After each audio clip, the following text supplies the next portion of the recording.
Hello Frosties! Oh, it's been a while since I've said that. Today's video is going to cover all things Frostmage in Mythic Plus after the shiny new rework. This video is suitable for new and returning players, as well as the experts among us, so buckle up. Send your podcast to the great boy. Everything in this video is sourced from the all-time Mage Discord. As mages, we are super lucky with the level of talent we have on our theory crafting team. This Discord will contain links to every resource and scrap of information you could ever need. One of the leading theory crafters, ToeGrinder, has a whole website dedicated to mage information. Bookmark this site immediately, as it's going to be your one-stop shop for all things mage. It contains the most accurate sims for things like trinkets, talents, and races. But more importantly, it contains the official, most up-to-date guides for each spec and everything you could ever need. Both the Mage Discord and ToeGrinder's Mage Hub are linked in the description below. First things first, let's discuss talents. In AoE Mythic Plus situations, your talents will generally look like this. There are a couple of choices you may see on logs or Raider.io character pages. Starting with the general talent tree, the first choice being Shimmer versus Ice Flows. Shimmer is the preferred talent because micro movement can generally be dealt with through the amount of instant cast procs that Frost has. And any mechanics that push you away, Shimmer will be able to effectively deal with that distance without losing downtime on casting. Ice Flows is weaker for Frost than the other specs as it doesn't scale well with haste, and Frost has multiple haste buffs. The reason being is that the more haste you have, the shorter your cast times, and the least distance you cover with Ice Flows. It does help with making Shifting Power and Ray of Frost castable while moving, however. The next choice is Mass Barrier versus Mass Invisibility. Mass Invisibility makes yourself and any allies within 40 yards turn invisible. It's essentially a rogue shroud and can be taken if your group needs it to skip mobs. Otherwise, Mass Barrier gives a shield to nearby allies and can be taken for a group defensive. The main choice on the spec tree is Sub-Zero versus Splintering Cold. Sub-Zero gives you more damage on freezable enemies, so basically trash mobs, which could be helpful in large AoE dungeons or fortified weeks. Splintering Cold gives you more boss damage, which can be helpful on tyrannical weeks. You might see Snowstorm pop up occasionally over Wintertide. Snowstorm sacrifices a lot of single target for AoE. It's arguably a padding talent and requires consistent large pools to really get the most out of it. It's recommended to take Wintertide as the meaningful damage it gives you will be much more beneficial for your group and your run. Next up is rotation. Luckily for Frost, there are generally very little changes in your rotation from single target to AoE. This is because a large part of your AoE damage comes from spells that you already cast on single target anyway. The general rule for thumb is to use everything on cooldown, especially on AoE. Send everything as you get it, with some minor min-maxing on which spells to prioritize and which procs to use first over others. Icy Veins is your main cooldown, which when used grants you haste. After the rework, Icy Veins will also summon your water elemental for its duration. Frostbolt is your filler spell, which has a chance to grant you a Finger of Frost proc or a Flurry charge through a Brain Freeze proc. Fingers of Frost procs make your Ice Lance deal triple damage as if the target is frozen, shattering it. Flurry leaves a debuff on the target called Winter's Chill, which causes the next two spells on the target to act as if frozen. So, for example, if you use an unbuffed Ice Lance after Flurry, it will make the Ice Lance consume a charge of Winter's Chill and make it shatter, as if it was a Finger of Frost proc. Glacial Spike is a large nuke which can be cast when you have 5 Icicles. Icicles are generated from casting Frostbolt, Ice Lance, and Flurry. You always want to cast Glacial Spike when the target has Winter's Chill on them to shatter it, unless you're in your Icy Veins window. Then you just send it on cooldown. Comet Storm will be used on cooldown when the target is affected by Winter's Chill. Comet Storm will not consume the Winter's Chill stack, so you can use another spell after to consume the charge. Shifting Power and Frozen Orb can be used on cooldown, and Blizzard is cast on cooldown at 3+ targets. Generally, your priority in AoE will be as follows. Use Icy Veins if available, use your Frozen Orb and then Blizzard. If you are running Snowstorm, prioritize your Cone of Cold proc as soon as you get it and shatter it with Ice Nova. Note, this is only possible with 50% or more haste, so keep an eye on your haste when using things like Icy Veins and Bloodlust. After this, use Comet Storm on cooldown and try to pair it with a freezing spell like Ice Nova or your Pet Freeze to shatter all the comets for large damage. Channel Shifting Power on cooldown. Use Glacial Spike when available. Use Flurry, and in higher target counts, do not use Frostbolt before it. Just get it on cooldown. Use Ice Lance procs either with Finger of Frost or Winter's Chill applied on the target. When you have nothing else to press, you can Frostbolt as a filler spell, or Arcane Explosion in high target counts. Note that Arcane Explosion will do a little damage to everything, and Frostbolt can grant you procs to use to nuke a priority target. Because of this, it's recommended to use Frostbolt as a filler because of this meaningful damage. As Frost, we deal bonus damage to targets that are rooted or frozen. Bosses and mini-bosses generally can't be frozen, however most trash mobs can be. In AoE, you want to try and shatter as many of your spells as possible. Frost Nova freezes enemies in a radius around you. Ice Nova will freeze enemies around your target, and your Water Elemental freeze is off the global cooldown and is placed by your cursor, similar to Blizzard.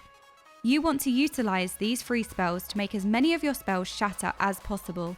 For example, you can shatter all of the comets in Comet Storm by freezing the pack for big burst damage.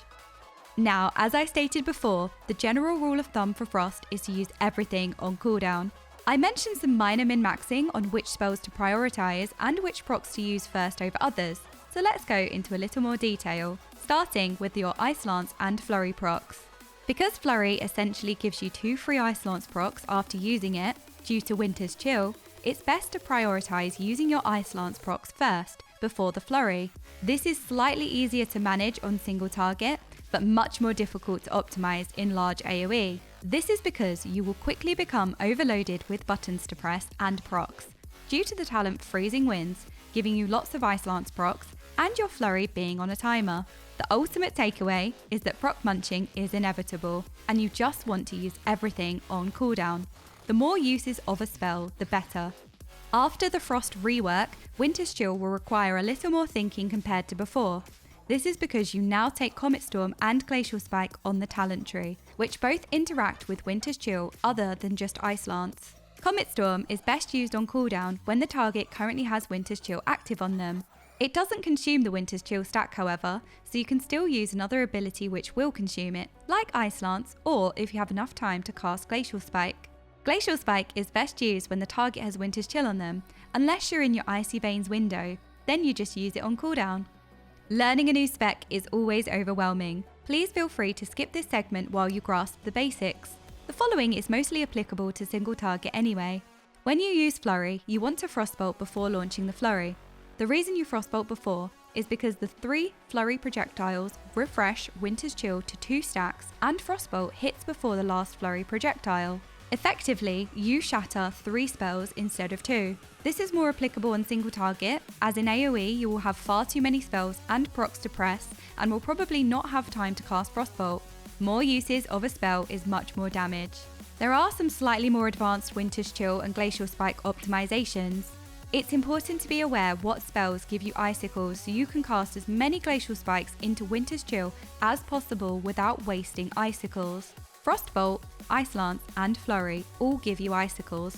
Here are a couple of examples. The easiest one is if you have 5 icicles and a charge of Flurry available.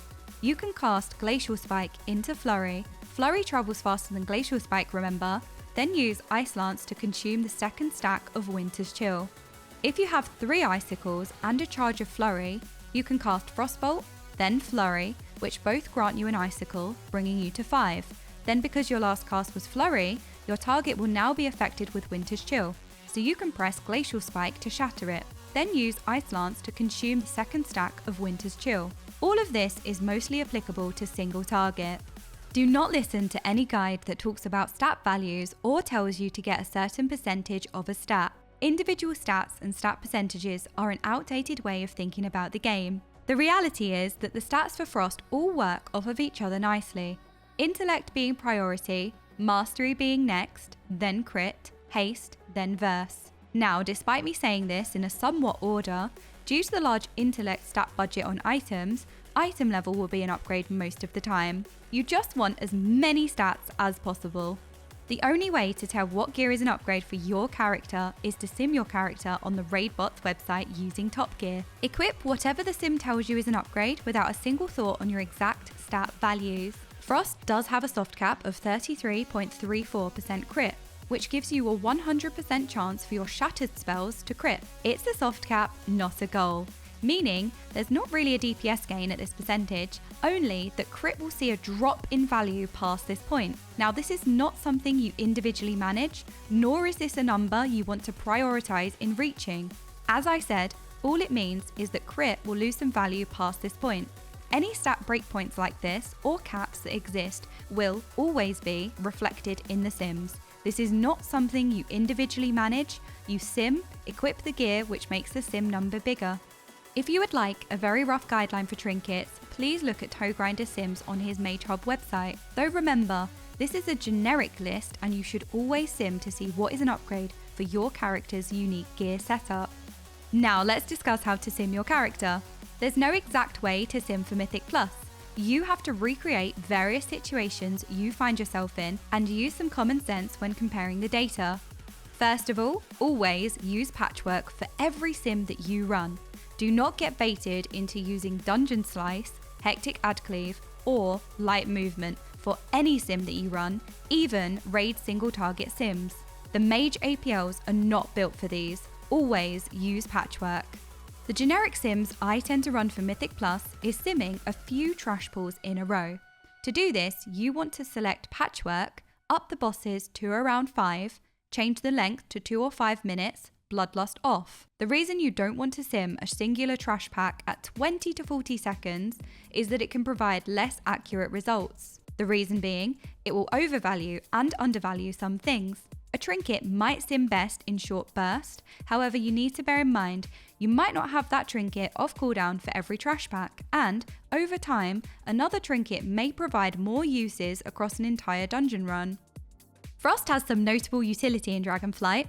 First of all, it gains access to greater invisibility. This version of Invis is instant and also provides a 60% damage taken reduction. If you have taken mass invisibility, then you can make nearby allies invisible, and this can be used similar to a rogue shroud if your group needs to skip mobs. The next spell Frost now has access to is Dragon's Breath. This is an extremely strong utility spell as it's an AoE disorient. It can be used to stop scary casts, including ones that can't be tackled with a simple interrupt. The last spell is Blast Wave, which causes an explosion around yourself and knocks away nearby enemies. This can be super useful for pushing mobs into a pack, moving mobs out of things like Sanguine, and, most importantly, interrupting trash mobs. For those newer to Mage, your mirror images reduce your damage taken by 20%. They also take aggro, so a really nice tip is to use them as you're running into a pack to save yourself a global in AoE. The other notable spell is Alter Time. This spell alone has a ton of different uses. It's really strong for when you have a predictable huge amount of damage incoming to recover this health after. You use the ability at full health, take the damage, then press it again to put you back at the health amount you had when you first pressed it. It can also be useful with movement mechanics. Ice Cold, if taken, turns your ice block into a 70% damage taken reduction, and you're no longer immune inside an ice block, so you can move and cast spells. Remove the point in Ice Cold if you need your regular ice block back as an actual immunity, for example to cheese a mechanic or remove debuffs. And that's it for this video. Thank you so much for watching. I hope you found the video helpful. If you have any feedback or questions, please feel free to leave a comment below or join our Discord for discussions. Otherwise, feel free to stop by my stream linked in the description.